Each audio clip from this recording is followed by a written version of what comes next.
Karena tidak menunaikan zakat, kubur orang ini mengeluarkan api.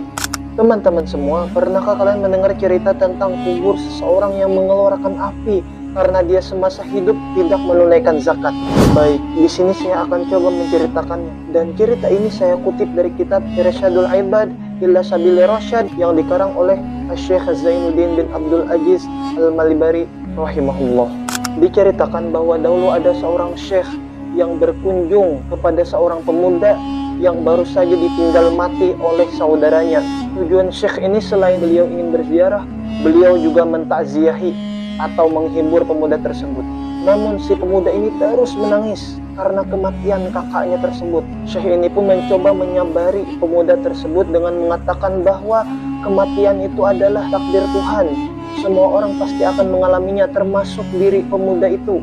Pemuda itu menjawab bahwa dia menangis bukan karena kematian kakaknya, melainkan karena kejadian yang dia saksikan setelah pemakaman kakaknya itu. Dia menceritakan bahwa setelah dia memakamkan kakaknya itu, dia pun duduk di sisi makam kakaknya tersebut sambil membaca Al-Quran. Tiba-tiba dia mendengar suara dari dalam makam kakaknya tersebut. Dia pun mencoba menggali makam kakaknya itu menggunakan tangannya. Setelah dia menggalinya itu sudah cukup dalam, tiba-tiba keluarlah api dari makam kakaknya tersebut.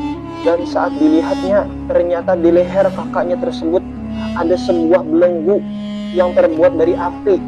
Dia pun mencoba melepaskan belenggu tersebut menggunakan tangannya.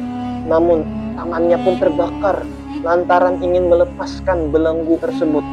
Pemuda itu pun memperlihatkan tangannya kepada syekh ini yang telah berwarna hitam karena gosong. Lalu syekh ini menanyakan kepada pemuda itu, kenapa kakaknya tersebut sampai seperti itu?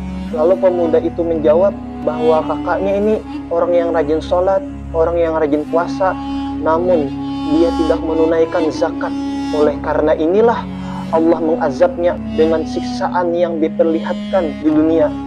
Na'udzubillahi min zalik. Semoga Allah melindungi kita dari perbuatan tersebut. Amin ya rabbal alamin.